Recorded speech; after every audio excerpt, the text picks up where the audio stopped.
ಎಲ್ಲರಿಗೂ ನಮಸ್ಕಾರ. ನಾವಿಂದು ಸಾಮಾಜಿಕ ಪಿಡುಗು ಎಂಬ ಒಂದು ಹೊಸ ವಿಚಾರದ ಕುರಿತು ಒಂದು ಸುಂದರವಾದ ಪ್ರಬಂಧವನ್ನು ನೋಡಿ ಬರೋಣ ಬನ್ನಿ. ಪೀಠಿಕೆ: ಮಾನವ ಸಮಾಜದ ಅಭಿವೃದ್ಧಿಗೆ ಅಡ್ಡಿಯಾಗುವ ದುಷ್ಪ್ರವೃತ್ತಿಗಳು ಮತ್ತು ಅನಿಷ್ಟ ಪದ್ಧತಿಗಳನ್ನು ಸಾಮಾಜಿಕ ಪಿಡುಗುಗಳು ಎಂದು ಕರೆಯಲಾಗುತ್ತದೆ. ಇವು ಸಮಾಜದ ಶಾಂತಿ, ಸಮಾನತೆ ಹಾಗೂ ಪ್ರಗತಿಗೆ ಧಕ್ಕೆ ತರುತ್ತವೆ. ಶಿಕ್ಷಣ, ವಿಜ್ಞಾನ ಮತ್ತು ತಂತ್ರಜ್ಞಾನದ ಬೆಳವಣಿಗೆಯಾದರೂ ಕೆಲವು ಸಾಮಾಜಿಕ ಪಿಡುಗುಗಳು ಇಂದಿಗೂ ನಮ್ಮ ಸಮಾಜದಲ್ಲಿ ಕಂಡುಬರುತ್ತಿವೆ.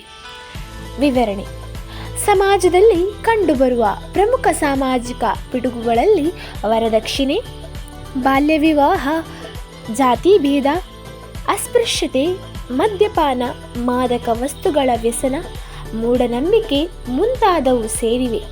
ಇವು ವ್ಯಕ್ತಿಯ ಬದುಕಿನ ಮೇಲೆ ಹಾಗೂ ಸಮಾಜದ ಅಭಿವೃದ್ಧಿಯ ಮೇಲೆ ಕೆಟ್ಟ ಪರಿಣಾಮ ಬೀರುತ್ತವೆ. ವರದಕ್ಷಿಣೆ ಪದ್ಧತಿ ಅನೇಕ ಕುಟುಂಬಗಳ ಆರ್ಥಿಕ ಸಂಕಷ್ಟಕ್ಕೆ ಕಾರಣವಾಗುತ್ತದೆ. ಬಾಲ್ಯ ವಿವಾಹ ಮಕ್ಕಳ ಶಿಕ್ಷಣ ಮತ್ತು ಆರೋಗ್ಯಕ್ಕೆ ಹಾನಿ ಉಂಟುಮಾಡುತ್ತದೆ.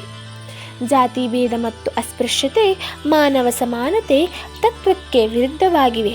ಮದ್ಯಪಾನ ಮತ್ತು ಮಾದಕ ವ್ಯಸನಗಳು ಕುಟುಂಬಗಳಲ್ಲಿ ಕಲಹ, ಆರೋಗ್ಯ ಸಮಸ್ಯೆಗಳು ಮತ್ತು ಅಪರಾಧಗಳಿಗೆ ಕಾರಣವಾಗುತ್ತವೆ. ಮೂಢನಂಬಿಕೆಗಳು ಜನರನ್ನು ಅಜ್ಞಾನದಲ್ಲಿ ಉಳಿಸಿ ವೈಜ್ಞಾನಿಕ ಚಿಂತನೆಗೆ ಅಡ್ಡಿಯಾಗುತ್ತವೆ. ಈ ಸಾಮಾಜಿಕ ಪಿಡುಗುಗಳನ್ನು ನಿವಾರಿಸಲು ಶಿಕ್ಷಣ, ಕಾನೂನು ಜಾಗೃತಿ ಮತ್ತು ಸಾಮಾಜಿಕ ಅರಿವು ಅಗತ್ಯ. ಸರ್ಕಾರದ ಯೋಜನೆಗಳು, ಸಾಮಾಜಿಕ ಸಂಘಟನೆಗಳು ಮತ್ತು ಯುವಜನರು ಈ ದಿಕ್ಕಿನಲ್ಲಿ ಪ್ರಮುಖ ಪಾತ್ರ ವಹಿಸಬೇಕು.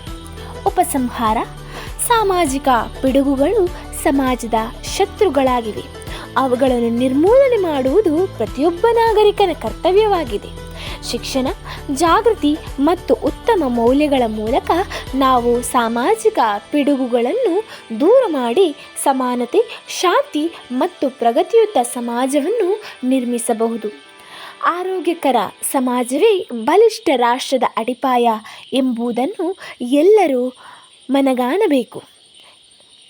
ಧನ್ಯವಾದಗಳು.